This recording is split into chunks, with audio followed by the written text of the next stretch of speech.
Hi everybody, Geraldine Rose here. Hey, have you ever wondered what would happen if you used your leftover splat box paper towels?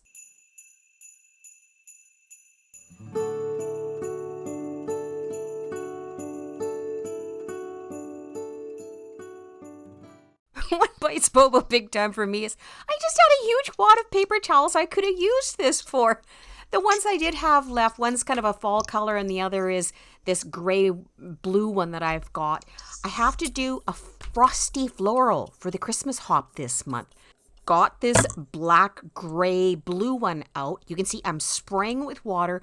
I'm arranging it down on one of my card panels, and that's the autumn one. So again, I soaked them again really good when they were down and then put acrylic blocks over them. I left them overnight. Brought them out the next morning.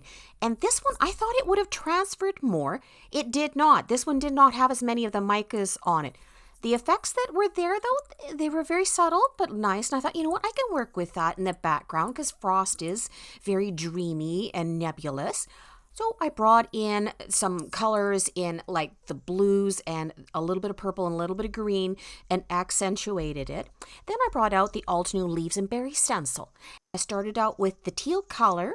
Down at the bottom, I brought in the darker navy and accentuated those leaves with it. And then for the little pops of the berries, I brought in one of the purples. And you can just barely see it, but it is there.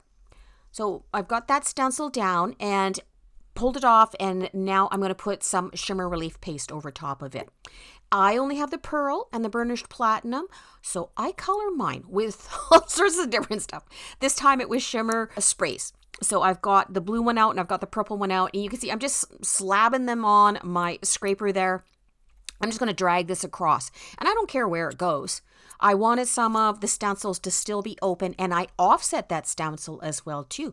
So it's going to have a shadow on the one side and a highlight on the other when you pull it off. Stencil review, as you see here. I did have one little piece of the watercolor paper. This is Canson XL. It did rip up, but I was able to cover that with the flower at the end. I want to, of course, do splatter. We've got the sheer shimmer sparkle spray. Oh my gosh, so nice, and did such a great sparkle effect. This was the Solar Spray Beluga. Sorry for having that out of frame with the camera. I did not check that. The last one was the Iridescent Shimmer Spray from Alt New. That one I was just doing the splatter on it. The Alt New Christmas Season and the Poppy Stamps Holly Merry Christmas were the dies that I was using for the Merry Christmas on the front. I did try a couple of other ones out to find out which one I wanted to use on the panel, and these are the two that I went for. I alternated it with some laser holographic cardstock and some dark navy cardstock, and I'm just layering them up there and insetting the Merry in that portion. And then for the little berries that were on the hollies on there, I brought in some of the Nouveau glitter drops in one of the purple sparkles, and I put them in there so that they will match the other berries. Because that matte blue didn't look all that great against the back panel, I wanted to give it a bit of shine. So I used one of the purple and one of the blue mica sprays on it, and I soaked it. I soaked it really good, and again, I let that dry for some time. Remember that stenciled panel that's been over to the side drying? Because those shimmer relief pastes are quite thin, it's good enough now to run through one of the embossing folders. We have out the festive greenery. I liked the effect, but I thought it was a little bit too much, so I ran it through again and I squashed it. Then I grabbed out the Petite Mountain Avon, because I need to put some flowers on the front to cover up that part that I went and ripped when I was tearing up the stencil. I also grabbed out the Zero Waste, the berries, and I think it was berries and branches. They've got so many, and berries and branches, this and that. Anyways, I pieced down glitter and vellums and other types of paper over top of specific spots on this. Those cutting plates are upside down because I want to see where I'm putting the paper down, and then I will put the raunchy plate on top and I will cut up into it. The Petite Mountain Avon flower, I only got one out. I should have actually cut two other ones now looking back at it. I wanted it to have a really delicate appearance, though still in the greens and the blues. Grabbed one of my detail blending brushes. I started with that light green, and I'm feathering it out from the inside, leaving a white edge around it. Then I grabbed out the teal and put another layer, but brought it in a little bit. And the last layer was one of the blue navy ones. I'm thinking now I should have backed off on the teal. Or, like I say, brought in 2 other flowers to kind of balance things out, because it stands out because it's really kind of the only thing that's there. And that's me trying to show you that, hey, they've got numbers on them, but I couldn't get my old webcam to focus on it. And that is the beautiful thing about the keyhole system that Altenews got. They do have either little dots on showing you what number each layer is, or they actually have the number itself. And each of them has got a different size. So this was kind of like a little hourglass one. So I just went through in turn and pieced in the next step that was to go on top of the others. I've got one glitter layer in there for the stamens on it. Here, we're starting with the background paraphernalia, branches going down first with the vellum.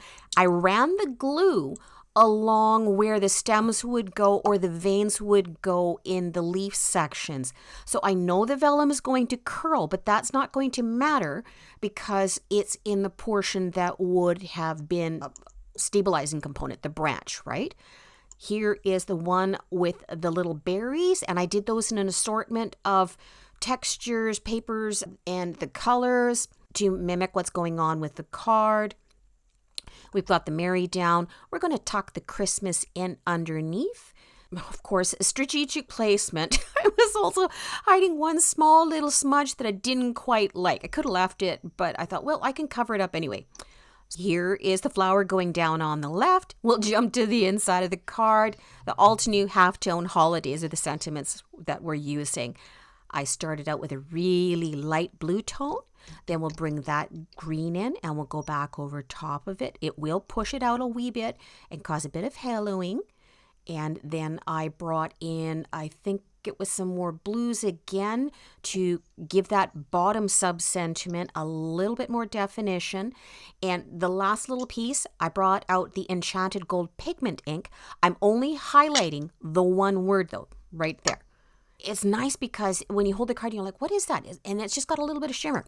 So for the inside, we'll just bring out that leaves and berry stencil again, and we will use a little bit of Post-it tape so that I don't go over top of the stencil and put it through the rest of the card. I only wanted that one little branch that was in there. And the same thing again, I used what was left on the blending brush for the teal and for the blue to bring the colors in. So the front panel is going down, and I was double checking there that I got it right with the horizontal placement this time. These are the Simon Says Stamped Champagne discs for the bling bling, because we have to have the shiny bling bling on there. Always, always, always. You know me. It's like being a crow or a magpie, right? And of course, Nouveau Dream Drops. These are like the iridescent ones. Oh, I think these are going to be my new favorite. And custom stamp on the back of the card. I almost forgot it. That's why it's on the dark background. Sorry, guys. Here is the finished card, though, for this Crushing Christmas Hop with Frosty Florals. Oh, it just shines when you tilt it back and forth. It looks so much better in person. I hope you guys are all going out and having some fun experimenting in your craft rooms. My experiment didn't turn out fully, but it came around in a different manner, right? So thanks for watching and subbing. We'll catch you next time. Bye-bye, everybody.